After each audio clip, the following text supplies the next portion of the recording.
Hi, Alissa. Hey, Katie. I'm going to tell you a little story about episode number 321. Okay. So we recorded episode 321, and we were so proud of ourselves. Such great information. Yeah. And I got up, and I went over to the computer, and I realized there was a problem. What happened? The microphones weren't actually plugged in. Oh, dear. I know. So Jay is not going to like this. He's not going to like it one bit. Here's the good news, though. We also record on cameras to do the YouTube part. So he pulled the audio from there, but it is not our standard. So please accept our profuse apologies.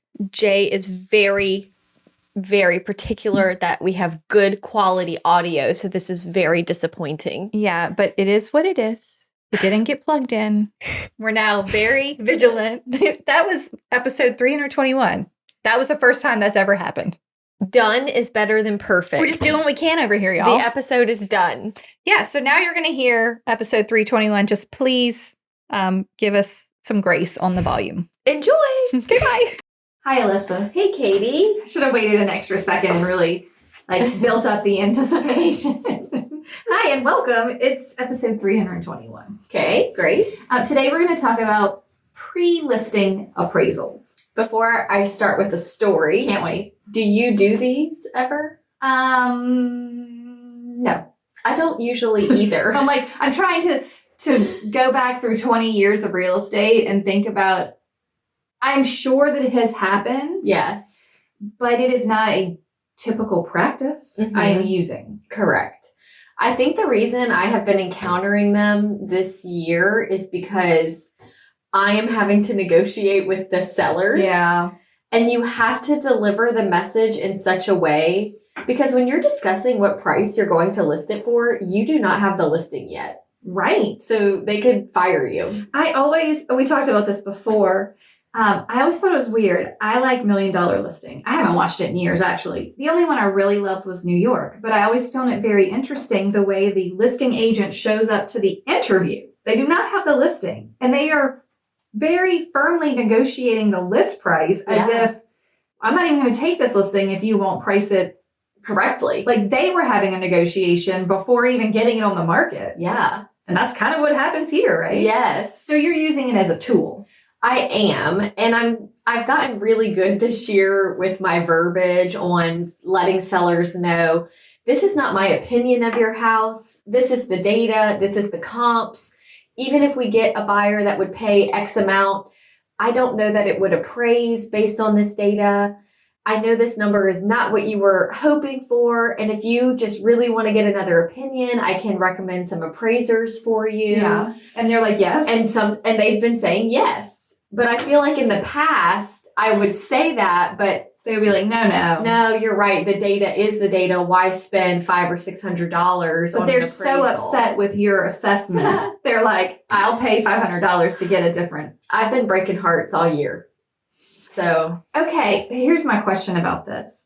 If you're like, you can go ahead and get an appraisal, how often is this turning out when they say, okay, fine, we will? Yeah. How often is it turning out that then the number comes back and you're like, ugh, this is too high? So anytime I have told them, get an appraisal, I recommend the appraiser. I don't call the appraiser and say, this is the number I need. I don't do that at all. No. But I know the appraisers I'm sending them are full-time. Okay. Familiar with this market. We all know in our industry, we could probably name the top 5 appraisers because we see them over and over again. I don't want them to call their neighbor's son who is an appraiser. Right. So I find when I give them a good name, the data is the data and it comes back in line with what I was talking about. Okay. But I have found when they call a random appraiser, I don't know how they find them. Maybe I'll start with that story first. Let's hear the story. All right, friends. The doors to BYOB, Build Your Own Business, they are closing. For a whole year. It's been a really nice time. I know. So all through the month of September, we have been live teaching the database information in Build Your Own Business. And every Tuesday and Thursday, we have come and talked to you, and it has been so great.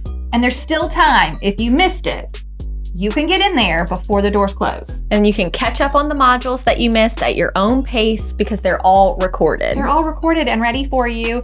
And on Tuesday, September 30th, our last meetup, we're going to do our plans. So we're all going to work on our plans together, and then we're going to talk about our prospecting templates. And so you can jump in there. Yeah. You don't need to do all the others first. Yeah. The following Thursday, October 2nd, will be our final live meetup with y'all. Yes. We will do some Q&A, and then the doors will be closed. That's right. That's it. So if you want in, you've got to grab it before not September 30th, October 2nd. Before October 2nd, you may purchase. After that, your opportunity will be gone for quite a while. That's it. But we have enjoyed it. Thank you to everybody that participated. We love live teaching and getting to see your faces and meet you, just like you feel like you know us because we're in your car so much. Yep. So if you are interested, go grab BYOB. Where can they get it? You can just go to hustlehumblypodcast.com/BYOB. Perfect. Okay. Enjoy, friends. Okay, I have two stories. Okay. This first one is about, I went to this house in a great neighborhood. Okay. Big lot. The house is very large, which I think sometimes I think when it's a large house, it makes the appraisal number and the realtor number that more different. Okay. Because as appraisers, they are very concerned about square footage. Correct. As agents, we understand that buyers aren't going to like the floor plan. Yeah. Or this is going to be a big deal for a buyer, or these cosmetics, or this busy street. Like, we think like a buyer. Yeah. Where the appraiser is like, wow, this house is huge. Let's find other huge houses that sold. Right. So I have more trouble, and it happened in this situation, that this was a large house, and it needed some updates. And as I'm walking through, I don't know. You were like, This is going to be tough. a tough sale. Okay, start us with this. What was your number for this house? So we had just finished our walkthrough. I had Okay. done research before. Mm-hmm. My number was going to be like $450. Okay. So I didn't know. She had not told me what she was expecting. Your seller didn't say. She did not say. Okay. I also had another house for sale in the neighborhood that I was prepared to share how that one was going, how that one had been on the market a long time, and it was more updated than this one. Okay.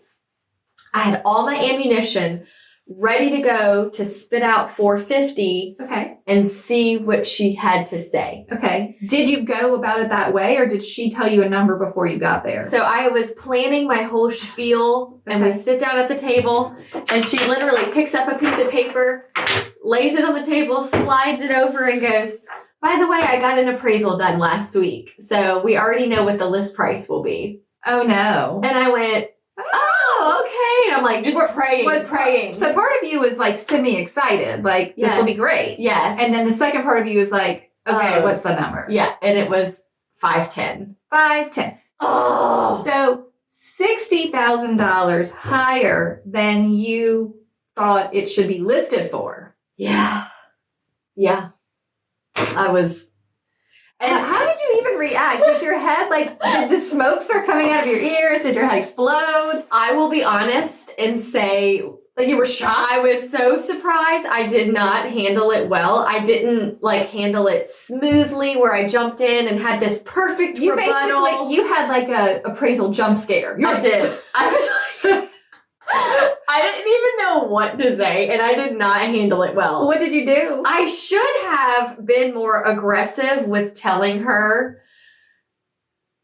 we're not listing it for 510. Okay. But I just froze. 'Cause you I were was like, oh. so I did not know what to do. Did you know the appraiser? I was familiar with him. Okay. I don't know him that well. Okay. He's a newer appraiser. Not in the top 5. I don't know that he's on any bank lists. Okay. Because I don't ever see him come across Got it. in those situations. Okay. And so I did say, wow, okay, well, I'll be honest, this is higher than I was thinking.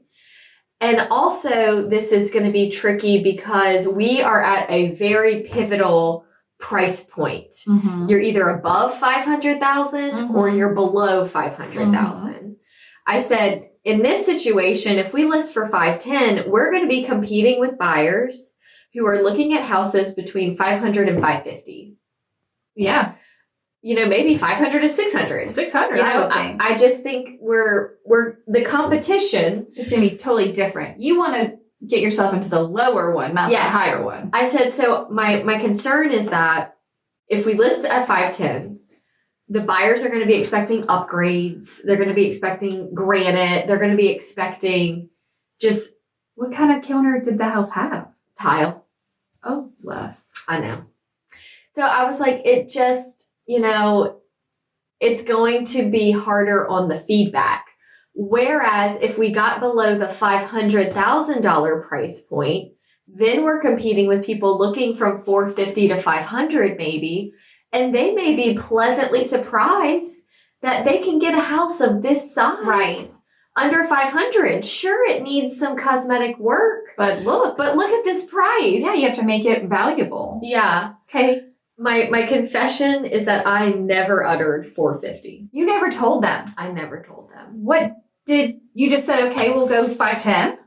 I said You just convinced them that it needed to be under 500. Every time I went to get the guts to be like 450, she would say something like I would say, I really think it needs to be below 500, like 499.9. Okay, we gotta stop for a second. Did you come with a CMA? I had a CMA summary. Okay. They have lived in the house a very long time. Okay. So this house was not listed before where I could see old photos. Right. So you were very blind. You were coming in very blind. I was coming in very blind. But the more I saw, the more I was like, I was right. We have to get this number down. Okay, but I didn't go into this thinking 450. But after seeing it, you felt 450. Yeah, and when I had looked at the comps before, I had looked through photos. Okay. And I had even written next to some of the addresses like kitchen totally renovated, kitchen not renovated. This is how I do it too. Just for my brain. All right, here's my question. Was 450 the high end of what you were thinking in your mind? Like, I don't remember. No. What kind of a pricer are you? Like, you felt like that was middle? I felt low? 450 was competitive. It would be sold. Like 475 would have been fine. Okay. Thank you. That's helpful for me. Now, did the seller give you any indication that when they received their appraisal back for 510, it was in line with what they thought it was going to be? Like, did they think, we thought it was going to be 500 and it was 510? Did they think it was going to be 600 and it was 5? Did you follow what I'm saying? She was pleased with the appraisal. She was happy with this number. She was like, that's about what I thought. Okay, fine. So she was like, it confirmed what I thought. I know I'm putting you on the spot, and I don't religiously do this, so I'm not saying anything against you. Do you look at the Zestimate before you go to a listing appointment? I do not. I don't either, but I honestly think it is probably a best practice. You might want to do it because they probably looked. Yeah, that's a good point. They probably looked. So I still don't think I've looked at this estimate. Well, now it's listed, right? Oh, yeah. Okay, so do you want to tell them your stat real quick? Yeah, so we were researching how accurate is the actual Zestimate. Right. And it said if a house is on the market actively for sale, the Zestimate is about 1.8% off. In either direction. Yes. Okay, but if it's not on the market. If it's not on the market and the Zestimate machine is going in blind, no agent saying what price it is, it's about 7% off. I find it fascinating that the difference is that big, but I guess they give weight to the actual listing price. Yeah, they must. Somehow. Yes. Regardless, it's all some crazy algorithm that I'm sure changes. It's almost like I never wanted to look at this estimate because I don't want to be influenced. I mean, that's fair, but what I would think is if you did your research, you have your CMA ready. Maybe let's just say we'll take out you were going in blind, you couldn't see anything. Let's just say this house sold 5 years before and you saw an old MLS listing. Yeah. And you kind of have a number and you're like, according to the CMA, this is pretty cut and dry. Yes. Then if you looked at the like you already have a number. Then you Right. can look at the estimate and be like, that makes sense, or that does not make sense. That's a good point. And when I do my CMA summaries and make my notes on the houses and I sit down with the seller, I usually have 3 different price points. options. Right. Like, well, if we list it at, and it's not all about price per square foot, but lately I have been doing a lot of neighborhoods where the comps are pretty tight. Yeah. So if the comps are tight together, the value is the value is the value. Right. If you're in a neighborhood where they're all over the place, and so on a side note, I also have been in situations where I took a listing higher than I wanted to, and it sold for what they wanted. And I thought, well, I'm a dummy. I was not, I was off. This has happened to me. Yeah. In fact, it happened to me on the first transaction we ever did together. It did have many multiple offers. Zealand? Yes. Yeah. And it sold at the price that my sellers were like, well, we'd like to try this. I'm like, all right, we can try it. It seems a little high according to these comps. And then it sold for more than that list price. So I was like, I was going to tell them less. And it even sold for more than what their high number. Yes. So yes, of course, there are outlying situations where it's not an exact science. It's not. We're doing the best we can with the data that we have. And you could have 5 appraisals and they would all be different. They would all be different. Especially if you send them in completely blind, like it's not listed, it's not for a refi, we're not trying to get a certain number. Just go and tell me what this house is worth. Yeah. Right. And then let's just give it's too big or different size lot or something different about this house. Then all of a sudden they're really going to vary, right? Yeah. Okay. Do you want to is there an end to this story? What did you list it for? We listed it for the appraised value. 510? Yeah. Wait, she wouldn't even go to the 499? She said, could we do it for the first 2 weeks? Or how far are we into this? Oh, it's been on the market now like 4.5 months. What?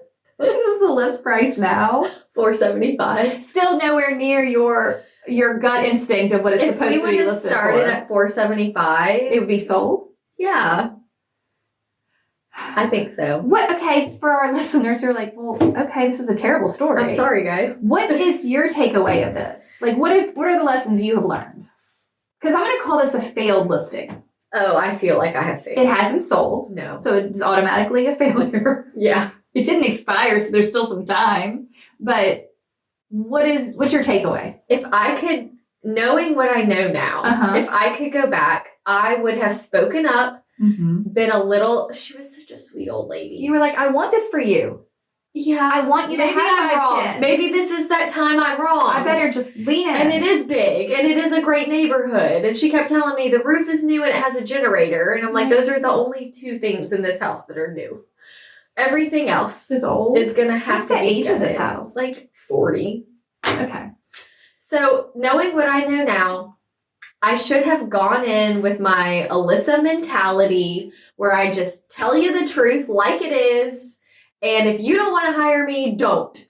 Yeah, you should have. But this old lady, she melted your heart. Disarmed me. And she had an appraisal, so you felt like there was an expert. I did. Standing next to you saying, no, you're wrong. And at one point she was like I did my spiel of, I do think these floors are going to be a concern. I think this is going to be a concern.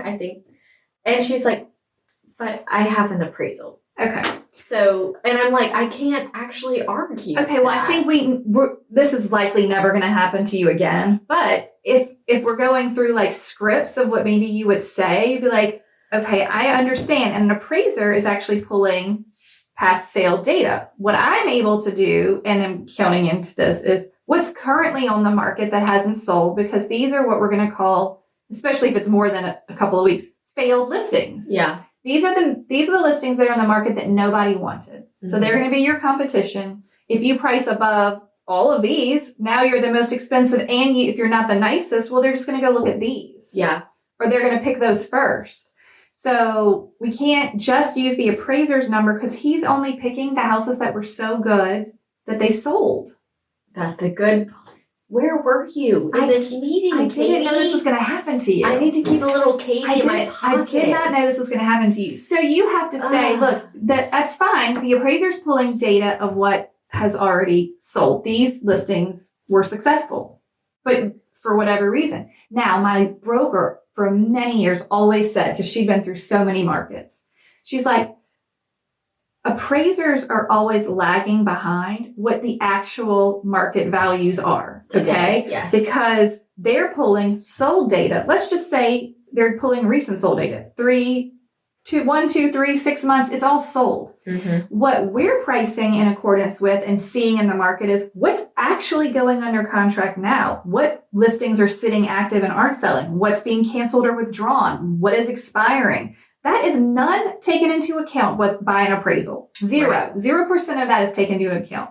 They only take into account what has previously sold. Mm-hmm.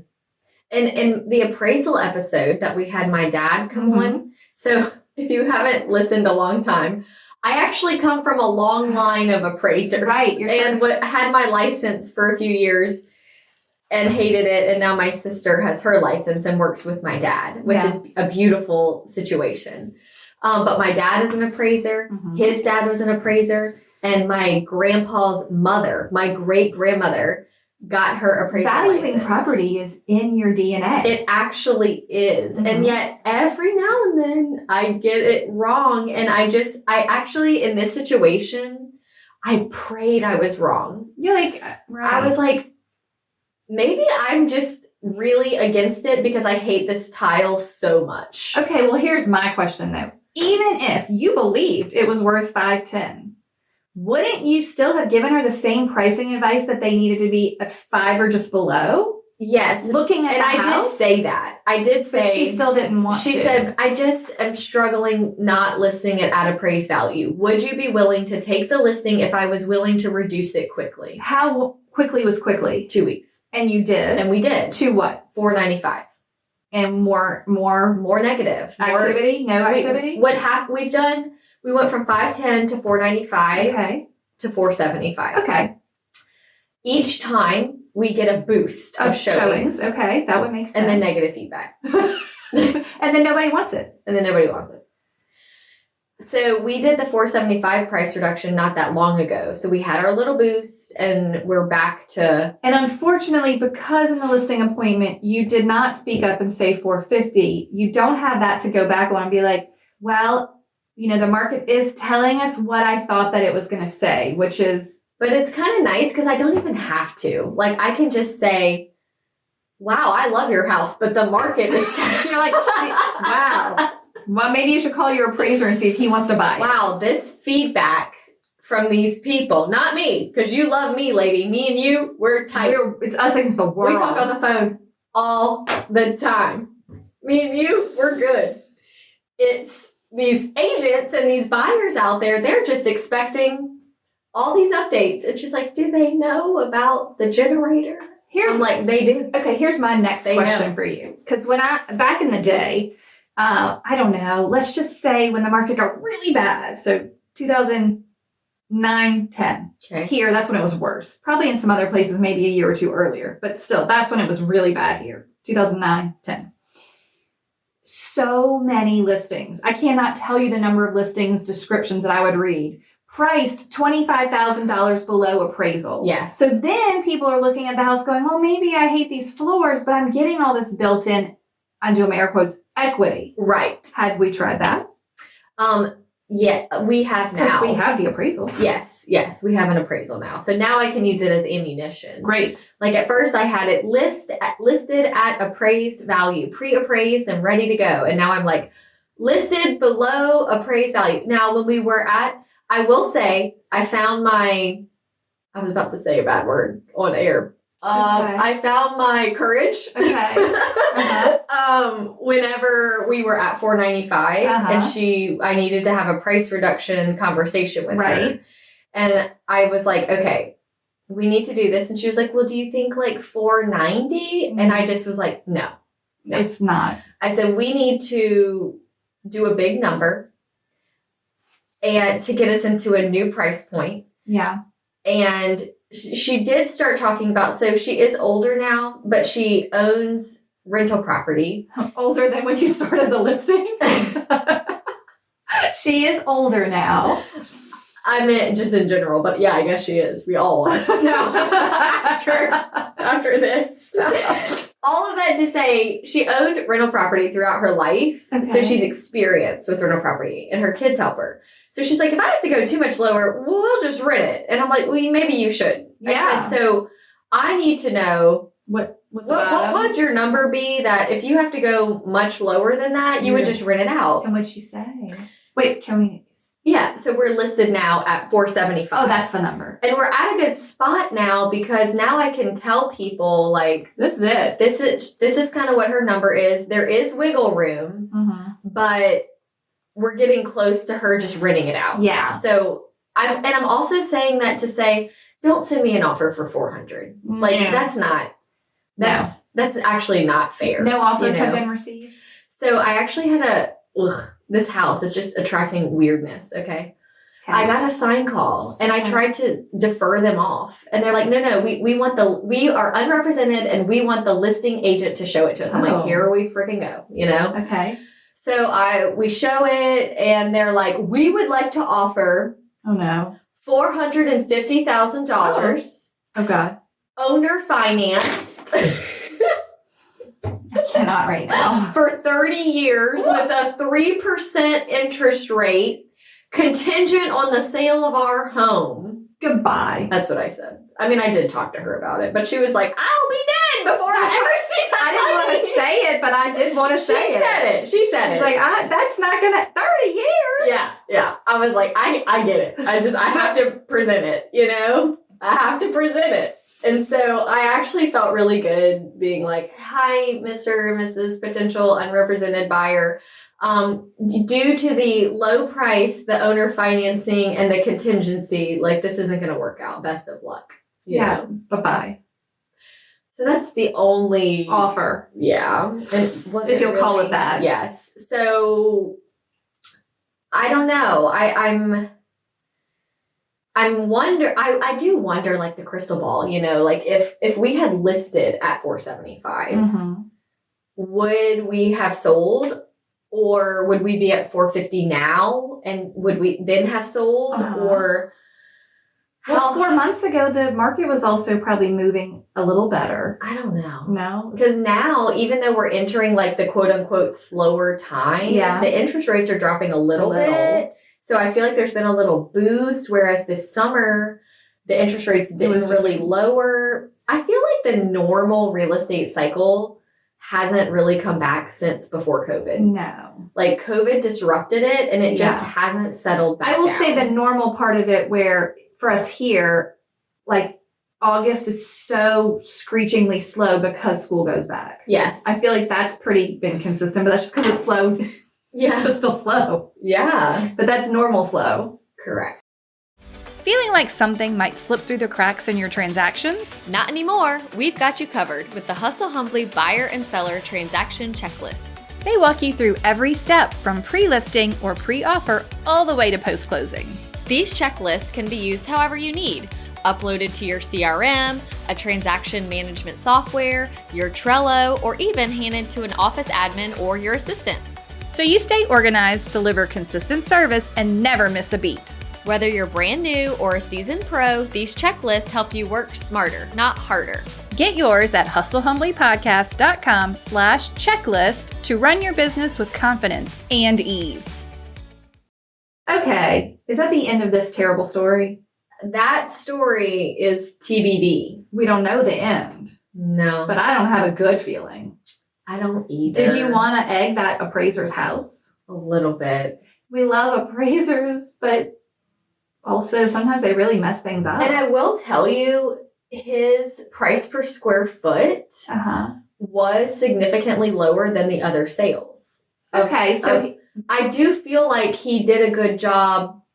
Like, he didn't put it at what market value could be. Did you ask her how she hired him? Did she say, I'm listing my house and I want an appraisal? Or did she just say, I need an appraisal for this house? She said, my daughter is an agent somewhere else and recommended I get an appraisal. So I did. So she just called. Because what's weird? Appraisers do put on a certain filter. Like if the same appraiser came to appraise that house and you had an offer that was accepted for $475, he likely would have appraised it for $475. Mm-hmm. So if she had called the bank and was trying to refi for $525, he might have made an appraisal that worked for $525. Yeah. Like, they do filter it through the reason why the appraisal was being I know. done. Yeah. Which is wrong to me. I think so too. But again, when you learn in real estate school is that the value of the property is what someone will pay for it. That's Mhm. not the rule that appraisers go by. No. They're using market data to try and ensure that the property is worth what the most recent sales were. You know, I have an interesting story I remember my dad telling me years ago. He actually had gotten a call from a seller to appraise the house. Okay. And he went to just see if it had ever been listed before he went. And it was listed At that time. at that time. And it had been on the market for like 250 days. Oh, no. And he said in his brain, well, obviously it's not worth What this price. that automatically filtered. Because the definition of market value is what a buyer and seller are willing to, what a buyer What a is buyer's willing to willing to pay. If the buyer won't pay that much, that's not what it's worth. Right. So when he sees that this home has been available to the public market for 250 days at this price. Did he appraise it lower than that? Yeah. Yeah, because it's true. Right. If You you- can't argue. That's If like you filter it that way, no one wants it at this I never price. thought about that, you know? Yeah. And then that's what's interesting about appraisals, because then there's that blank that it's the analysis price, and then there's the cost to rebuild price. Yes. Which is always higher than, or typically higher than, those two numbers are different. Mhm. Because if it burned to the ground, it would cost a certain amount of money, especially now, yes, a lot as building more. materials have gotten so much more expensive. It's not in line. It's Mhm. not like someone is willing to pay you, or the recent comps say $450, and if it burns to the ground, it might cost $550 to build it back. Yeah. Okay. All right. Interesting. So you're not encouraging your sellers to, are Well, you? So that was a failed example Okay. of, I think I need to sneeze. Sorry, Jay. Bless you. Sorry, Jay. So yes, that was a failed example where I did not know they had an appraisal. Okay. I would have liked to give my 2 cents Yeah. on who to call. Right. Not all agents are created equal. Not all appraisers are created equal. Yeah. I also feel like it's a personality thing. Like some appraisers are just, they don't care if you're upset. This is just Yeah. the fact. It's very black and white. Mm-hmm. Yeah. And then I think some are too eager to please. Yeah. I do have a second story where I think it worked out for me. Well, let's hear that. We need an uplifting. Okay. This was my friend's parents. Okay. So I was really treading, like I love them so much. Mhm. But when I told them my number Mhm. of about maybe like 540, Okay. the look on their face, I was like, It's like I devastation. know these are my friend's parents, but I'm pretty sure I'm getting fired. Okay. And I was like, look, these are just same deal. This is just the data. Da da da da da. If you just are feeling like we are way off, because they wanted like close to 700. Oh, wait. And you said 540? 540. Now this one, I will say, was a tricky one. Okay. More rural, acreage was involved. The comps were all over the place. Mhm. The ones that they wanted to use as comps were totally different houses, even though they were in the same neighborhood. Like Okay. it was a tricky one. Okay. And I actually had some regret saying 540 when I realized I had no idea they were expecting close to 700. So that you delivered that terrible news that you didn't know they were. Not expecting. Yeah. I did not know. So I said, listen, I understand this is hard. You could have 5 appraisals. They'd all be different. Yeah. I think you should get an appraisal. I'm going to give you a few names. Get an appraisal and see what you think. Okay. So they did. Appraisal came back at 550. Huh. They are upset. They're very upset. And he's like, I just feel like if we can list it over 600, somebody is going to want this acreage in this location. And there were some really cool things about the house. Okay. And I enter my inner turmoil of, is this the time I'm wrong? is this, what if a buyer does appreciate it? But you had a third party professional verify you weren't wrong. Yeah. Yeah. Okay. And so I would have handled this maybe a little bit differently had they not been people that I just adore. They're great people. Okay. Love them so much. You want them to make the extra money. Yeah. Okay. So we listed it at $615.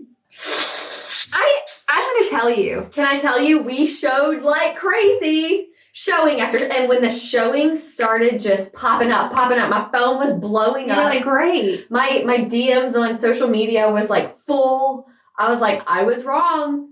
It's gonna sell. And then we started getting the feedback. Okay. Nope. So then, and again, we have these discussions of, I can take the listing for you, but I have to know y'all are willing to reduce the price. Right. Because I don't want to commit to this listing at this price. So we do have those conversations when it's a situation like this, which doesn't happen very often. Okay. So we went from $615, then we went to $590, then we went to $585, and then we went to $575, and then we got an offer of $535. Okay. And it had been on the market about 8 months. Oh my Lord, that's a long time. And they took it. Okay. And it was a contingency. Okay. And those people had to sell their house. Right. And 9 months of this nonsense will get you slashing your price. Because they're living in the home, they have pets, they got to leave. It's a lot of work to sell your house. So 9 months later, they're ready to take an offer of $535 with a contingency. Well, those people never could sell their house. So we had to go back on the market. And somebody came along and we ended up selling it for like $520. And the more, you know what I used this example for? I just used this example on a listing appointment where it's a very similar situation. They got an appraisal. Okay.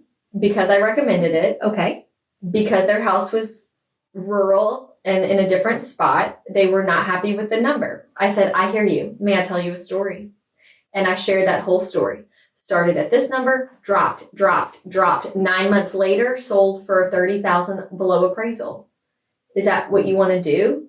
We wasted a lot of time. And you probably, right. And they were like, we don't want to be those people. And I was like, I don't want that for you either. Yeah. I said, I'm okay pushing it, if the appraisal came in at 400, I'm okay going at, 410, 415. We can all, just to make you feel better so you don't feel like we leave money on the table. Right. But as long as you're willing to adjust as needed, I'm okay to do a little bit, but that 600, it played out awful for everybody, for me, for them. Yeah. So they wanted 700. You said 540. The appraisal said 550, and they said, well, I feel like at the beginning of the story, they said they would list for 600, or we feel like it needs to be in the 600. What did they say? They were like, would you take it for 615? They picked 615. I hate that number. I know. I was like, 600? Can we do 600? I would have been like, then put it at 625. I hate anything. I either want it to be 600 or I want it to be up to the 25. In $25,000 increment. At that price point. Yeah. Not at 225. Obviously if it's... I didn't have anything against 615. It showed, so I guess it's fine. Number. Yeah. To me, I thought 615 is closer to 600 than it is 650. 625, you're flirting with 650. I just feel like you've already broken the mindset of if you're at $599, it's a marketing tactic, right? Yeah. It's 600, but people see a 5 and they're like, oh, yippee. At 610, I feel like we've lost that ability, and or 615, we're so close to being there. Do you know what I mean? am trying to remember where I heard this recently, where somebody said when a seller wants to list at $599.9, that's because they're used to pricing in retail. Sure, exactly. These are houses. Agreed. We need good, solid numbers that when people enter a search engine, they are... And for many, many years, I have always said you want to be on the line. So I want it to be 600 so that if someone is searching a website where it's got brackets, it's going 550 to 600, but they're also catching the people going 600 to 650 or 6 to 700. So I like the exact number personally. Me too. I don't take a bunch of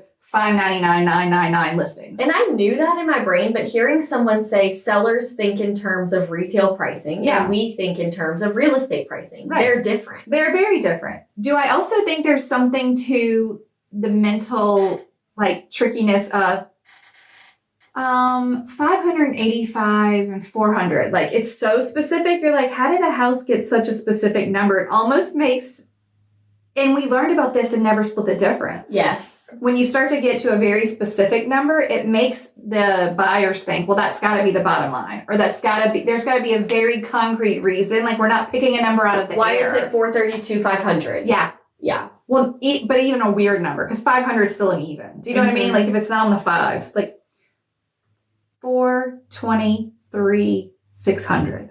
Yeah. Like, that's a weird number. Yeah. Like, why that number? Right. It also stands out, but that's a whole nother thing. Okay. Is that the end of that story? That's the end of that story. It did sell. And while it was a awful 9 months for all involved, it has made for awesome ammunition at listing appointments. Okay, so how did it work out at the listing appointment where you shared that story? They listened to me. They did. They literally were like, we don't want to be that We don't want to do that. Yeah. Those stories are so important. Yeah, so y'all use my story. Yeah, just use that story. It's a real story. It happened. It's in this current market. Mm-hmm. Okay, so let's talk about some of the pros of getting a pre-listing appraisal. Obviously, some objective pricing guidance. Maybe you do feel a certain way towards the seller. You want them to get so much, but if you get an appraisal and it just says this is the black and white number, it's kind of helpful to give that seller that black and white. Yeah, it wasn't just me. Here's another person. It's almost like bringing in a stager. Yes. It wasn't just me. A whole third-party professional that only does values is telling you this. It's like, and I think the reason I have started calling the appraiser is because of the market. Yeah. I know I have too many listings that I'm like, listen, I'm not taking on another overpriced listing. So I need to have ammunition. Yeah. So if you're not going to listen to me, call these appraisers and pick one. So I'm just using it more lately. Yeah. All right, next pro, confidence in your negotiation. This is for setting your list price, but also when you get a buyer's offer. Hey, well, we have an appraisal that says this. Mm-hmm. Especially if it's higher than your list price, be like, there's all this equity. Yes. You come in here, do a little bit of fixing up, you're in good shape. Okay, next, helps with unique or high-end homes.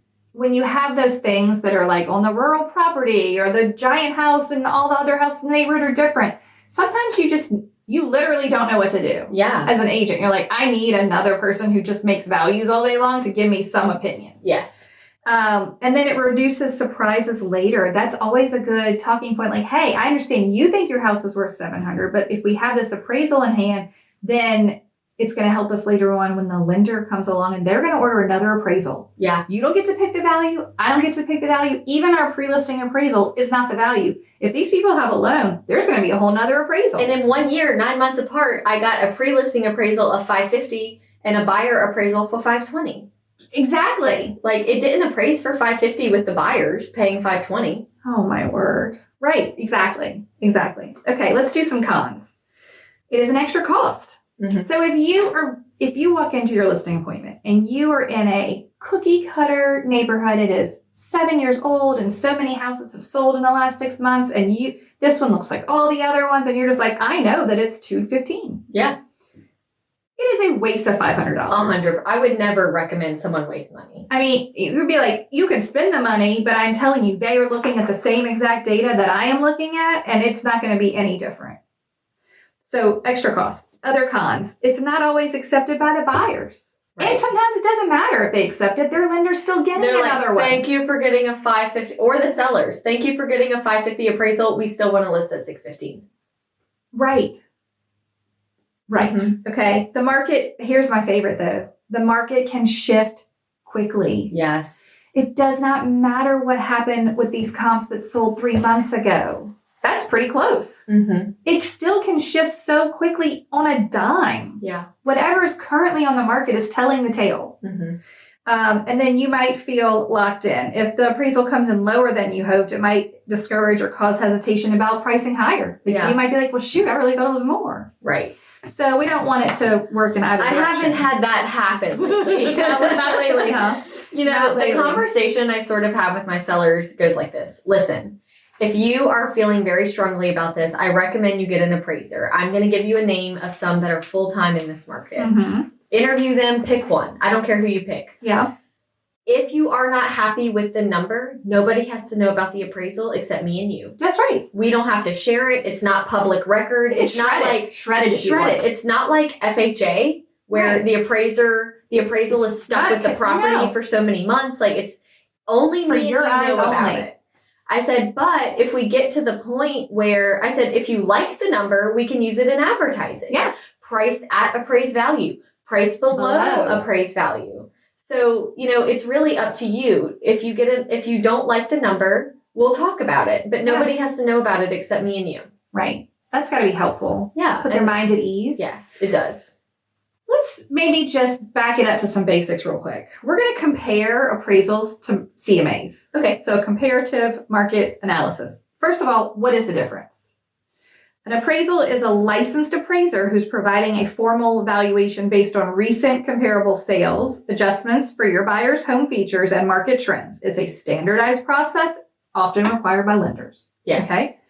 In case we have any consumers listening today. CMA is a real estate agent analyzes comparable homes, current listings, and pending sales in your area to estimate a competitive listing price. It's tailored to your neighborhood, market, and typically free. Okay, so there's the difference.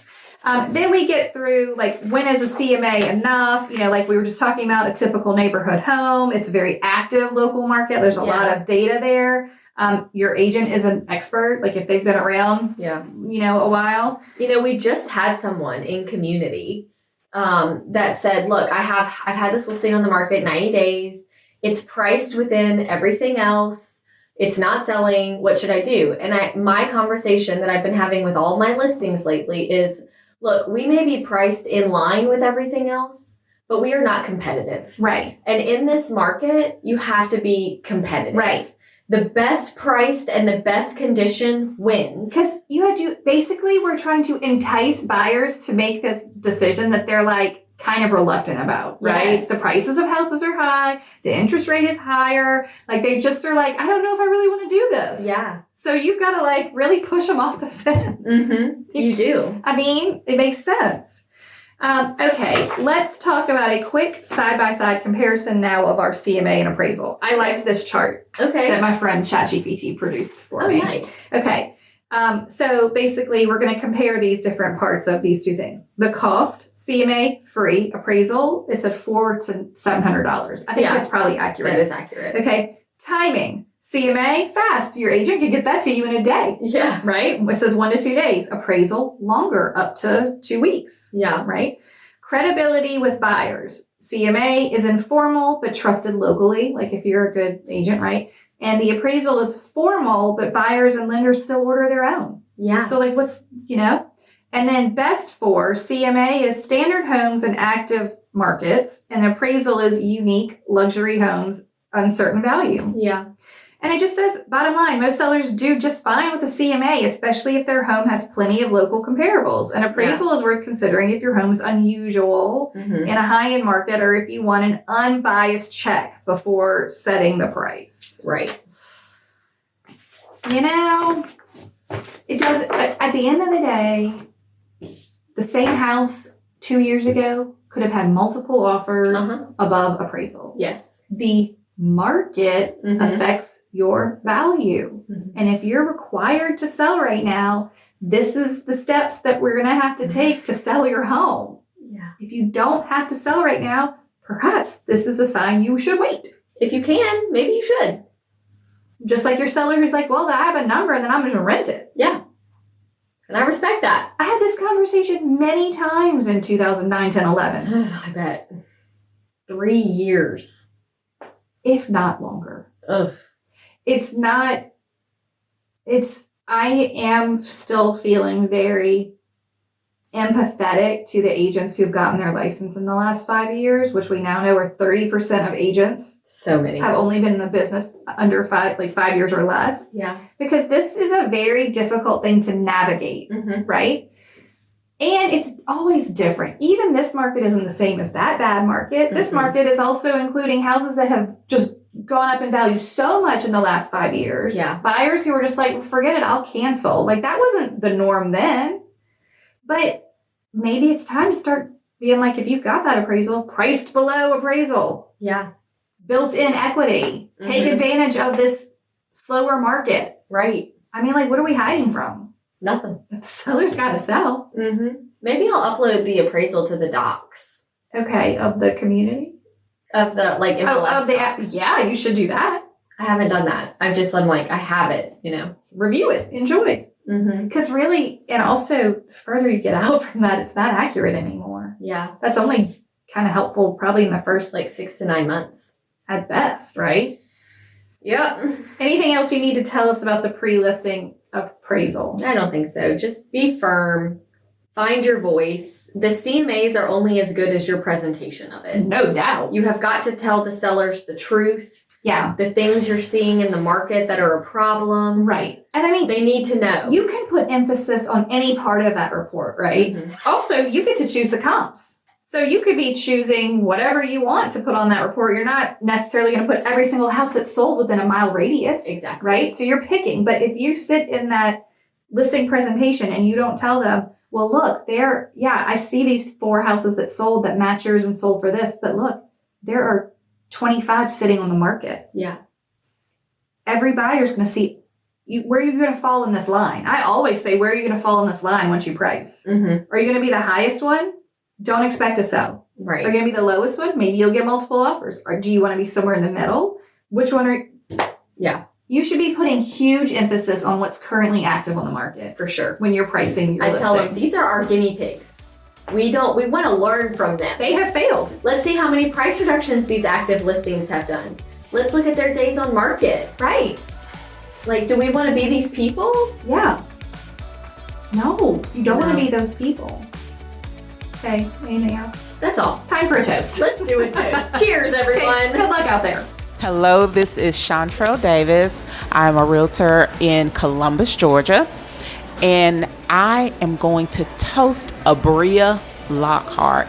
She is a new and thriving agent in our area, and the amount of excitement that she's shown just has been phenomenal and amazing to see. She's young, she's eager, and I know she will have great success in the future. I appreciate everything that Abria has done for me so far, just stepping in when I'm not available. Greatly, greatly appreciate it, Abria. Toast to you. You're gonna do awesome. Wait, before you go, if you enjoyed this episode and if we brought you value, take a minute to rate the show, leave a review, or drop a comment. We are giving away our best stuff for free. Find it at hustlehumblypodcast.com/freebies. We'd also love to see you in Hustle Humbly community. Join us there at hustlehumblypodcast.com/membership. We love chatting with you in our DMs. Find us on social media at Hustle Humbly Podcast and say hello. If you have an episode topic or someone you'd like to toast on the show, please email us at team@hustlehumblypodcast.com. Thank you so much for tuning in to the Hustle Humbly Podcast. See you next week.